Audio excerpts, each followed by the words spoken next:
plodovi oljke so kot prehrana. Nimajo nekih zdravilnih lastnosti. Olje kot tako pa lahko uporabljamo bodisi za zdravljenje. Danes imam jaz prepeličja jajčka, seveda za veliko noč. Lahko pa uporabite tudi jajčne lupine, ki ste jih prihranili, ko ste pekli velikonočno potico. So pa v različnih višinah od 30 do 60 in od 40 do 80.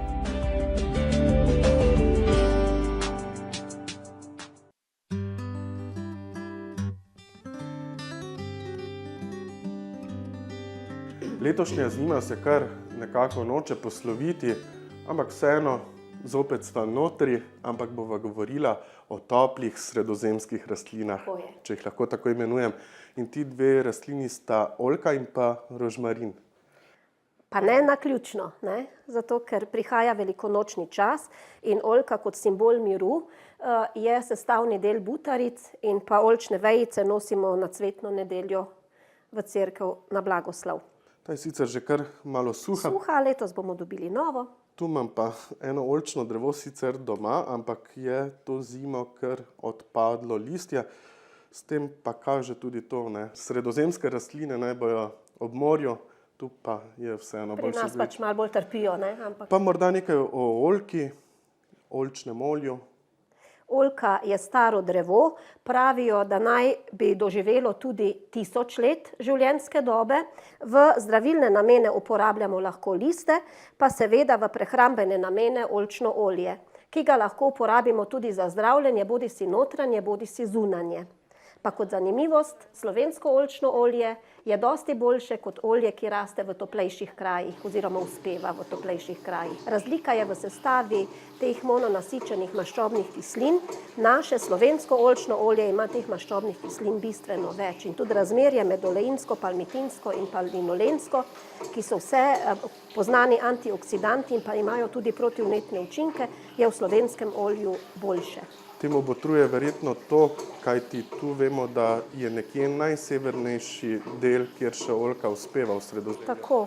In verjetno ravno ta zmrzav delna, ki v jeseni tudi malo oplazi oljke, verjetno deluje na to olje drugače. Sigurno, sigurno, ker o tem smo že govorili, o fenotipu in genotipu in v tem primeru pride do izraza fenotip, to pomeni okolje. Tudi če imava enako gensko zasnovo, je sestava oljčnega olja različna.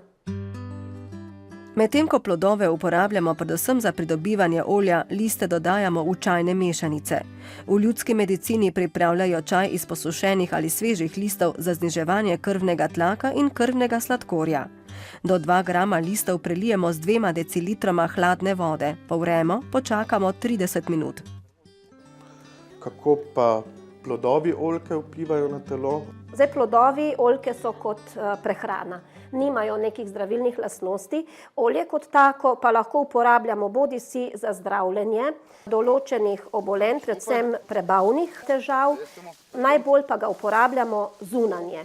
Vsebuje veliko vitaminov, predvsem v maščobi topnih, kar je logično, ker je olje, pa seveda tudi te nenasičene maščobne kisline, ki delujejo protivnetno. Zato pa je verjetno tudi boljše hladno prešano olje od drugače obdelanega ploda. Tu imamo pa še drugo dišečo mediteransko rastlino rožmarin, ki tudi raste v Sredozemlju, podobno kot oljka. Tako in tudi tega gojimo na celini, ampak je po vonju in pa po eteričnih oljih bistveno manj zdravilen, učinkovit. Tako, eteričnih olj več nastaja v Sredozemlju, v toplejših krajih. Čeprav tudi pri nas nastane eterično olje v rožmarinu, v tem eteričnem olju je ogromno terpenskih sestavin.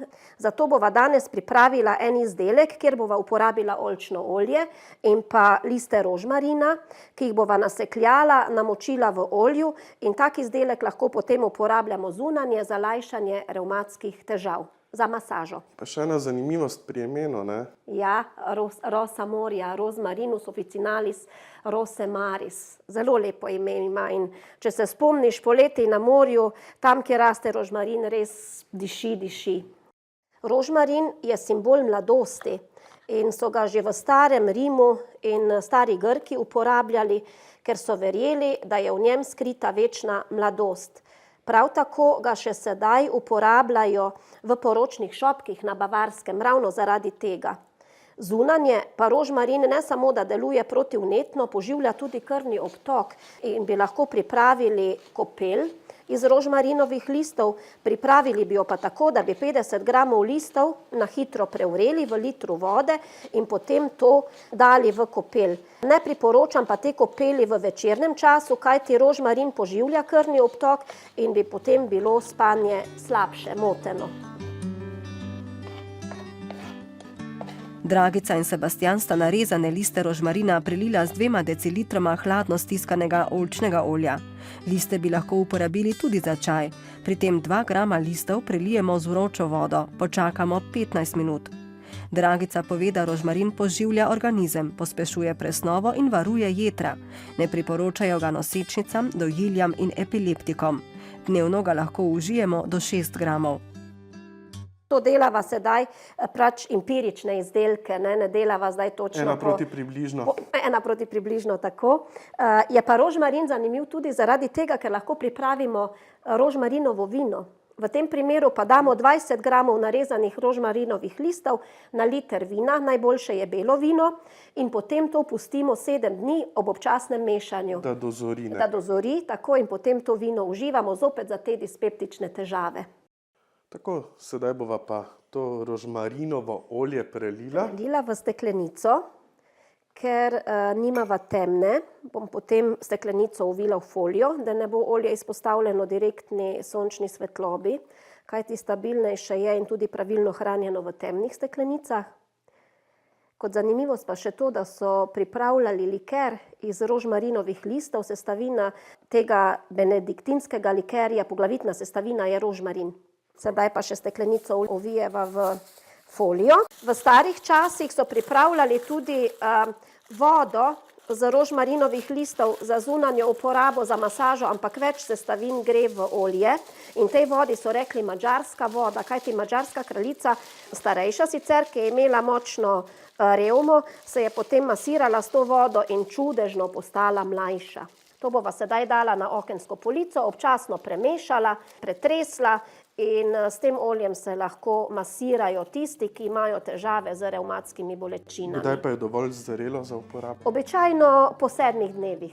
Tudi vino, če bi ga pripravila kot vino, kot napitek, 5 do 7 dni pustimo med mešanjem, potem pa steklenico zapremo in uživamo 1 do 2 likerski čašici na dan.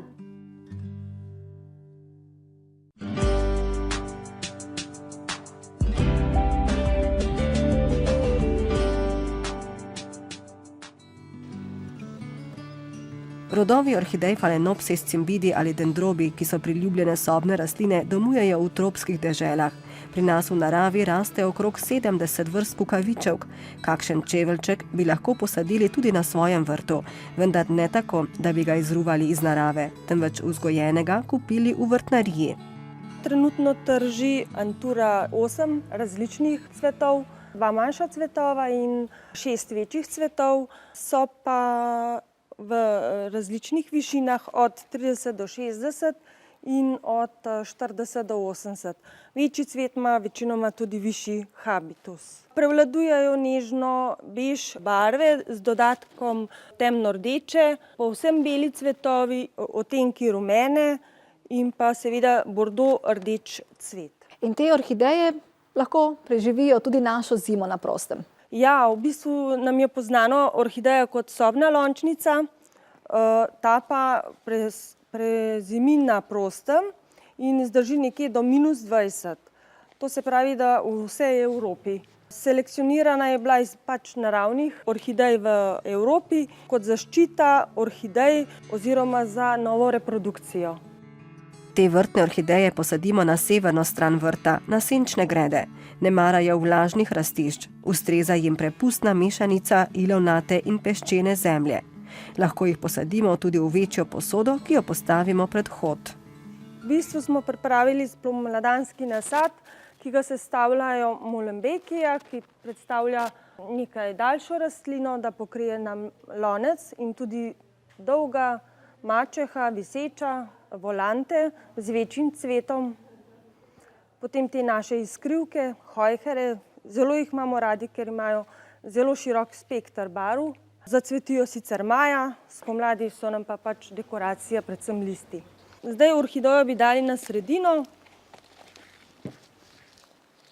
Kdaj pa naj bi zacvetela? Cvetijo pa v bistvu v 3 do 6 tednih po kalitvi iz zemlje, to zdaj odvisno je od letnega časa, letos bo to malo kasneje in to je pol konec aprila do junija. Namesto orhideje bi lahko posadili v to posodo tudi kakšno primolo. Tukaj pri vas imate tudi posebne primole, ki imajo liste kar pod cvetom. Te trobentice nudimo že 5. leto. To so nemška selekcija, izbor barv je vsako leto večji. Letos smo imeli v rumeni, oranžno-rumeni, beli, rdeči in temno-modri barvi. In posebnost je prav ta, ki se je omenila. Da ima pod cvetom zeleni list.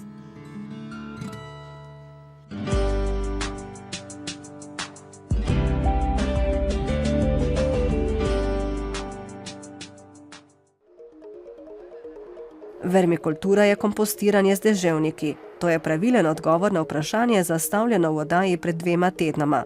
Enoletno naročnino na revijo Biobrazda in vrečo vermikomposta prejmejo Marija Voroš iz Šentjerneja, Nataša Pinter iz Trbovelj in Milena Markočič iz Solkana. Čestitke!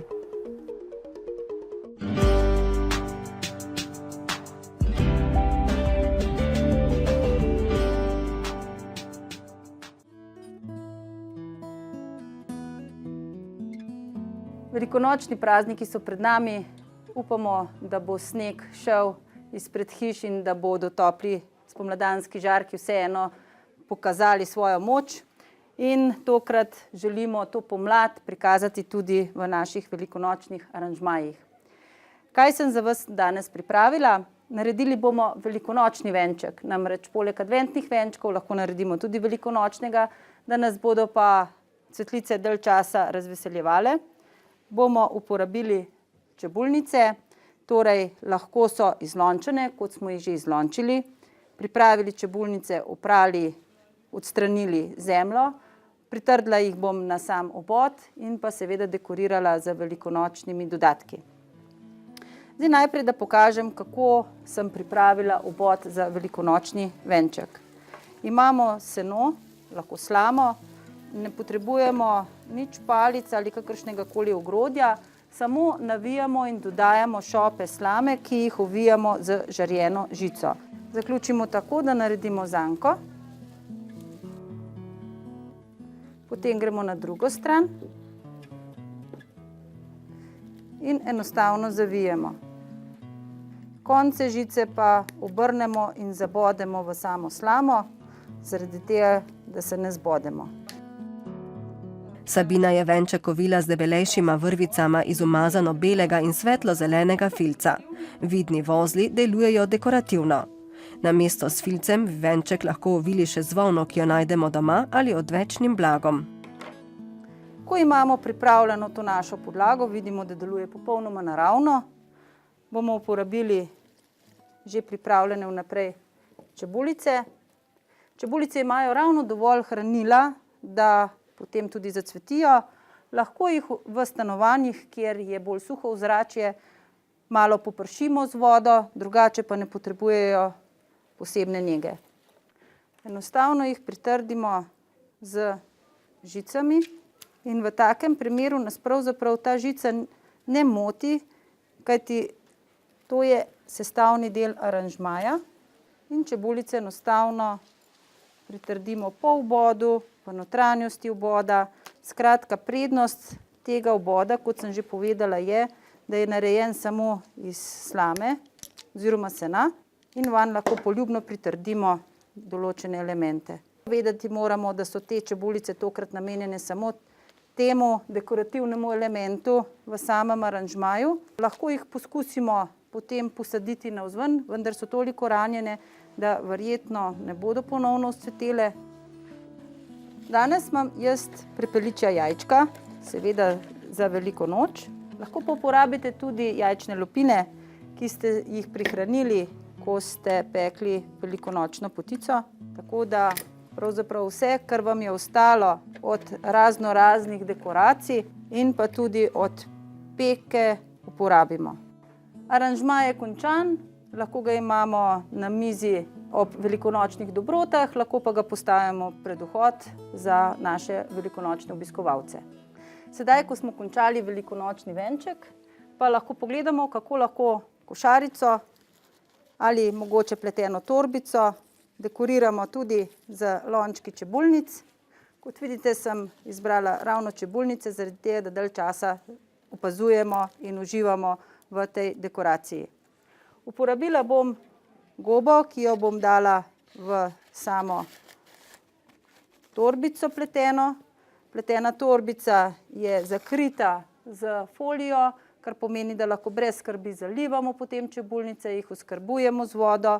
Torej enostavno, samo položimo košček gobe, dodamo lončke s čebulnicami, jih nežno razdelimo, tako da držalo ne ovira cvetov. Ponovno bomo uporabili nekaj dekorativnega filca, ki ga bomo samo enostavno razporedili med lončke, tako da se lončki prekrijejo, pa vendar, da se čebulice vidijo in se lahko nemoteno zalivajo. Ker seveda ne moremo mimo velikonočnih dodatkov, lahko v takem aranžmaju radovedni zajčki pogledajo iz same košarice. To lahko prepustimo tudi našim malim nadebudnežem. Otroci se radi igrajo in lahko marsikaj naredijo tudi pri samem aranžiranju. Ker pa imamo poleg košaric tudi kakšen lonček, mogoče tudi tak za marmelado, ga tudi lahko porabimo kot aranžma. Vstavimo van nekaj koščkov lesa, lahko so tudi narezane palice. Epruvete, ki jih dobimo v cvetličarnah, poleg flamingovcev ali mogoče orhidej, pospravimo. Sedaj nam pridejo prav.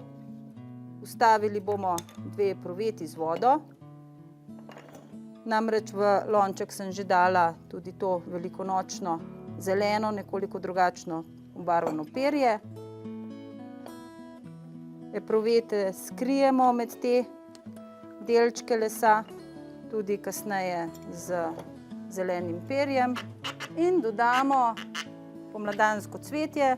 V tem primeru imamo anemone, eno anemono v eno epruveto na višino, drugo anemono damo nekoliko nižje. Aranžma v posodi bi lahko ostal takšen, kot je zdaj. Sabina pa se je odločila, da anemoni in pobarvan les ovije še z okrasno žico, na katero je pritrdila okrasno perje.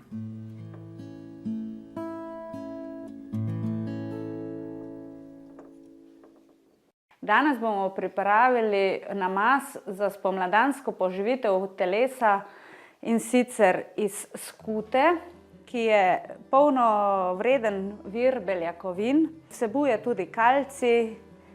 Dodali pa bomo koprive, regrat, navadno zvezdico oziroma kurja črevca, olive in pa trobentice.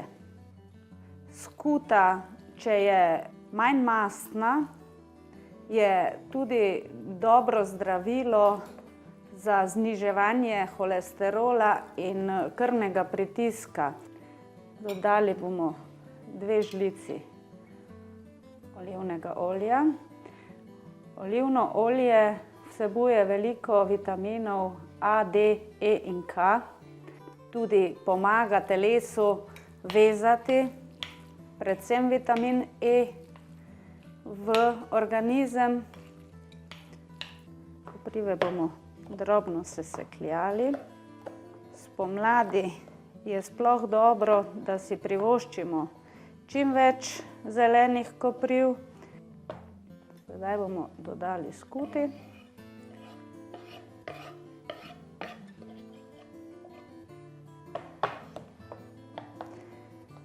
Dodali bomo regrat,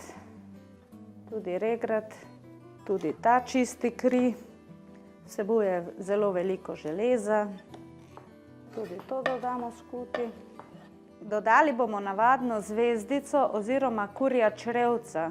Gospodinje ga poznamo predvsem iz vrtov, kjer ga smatramo kot plevel, vendar njegove zdravilne lastnosti so takšne, da so te kurje črevce priporočali že Knajp, Simon Ašič in drugi zeliščarji. Je preventiva proti osteoporozi, ima malo okus po sladki koruzi in deluje tudi protivnetno. Sedaj pa bomo še dodali na kolobarčke narezane olive, ščepec soli, dobro premešamo. Tako, namaz je pripravljen, sedaj pa ga obilno namažemo na kruh in okrasimo s trobenticami, ki imajo tudi veliko vitamina C in lahek ter okusen prigrizek ali pa malica je pripravljen.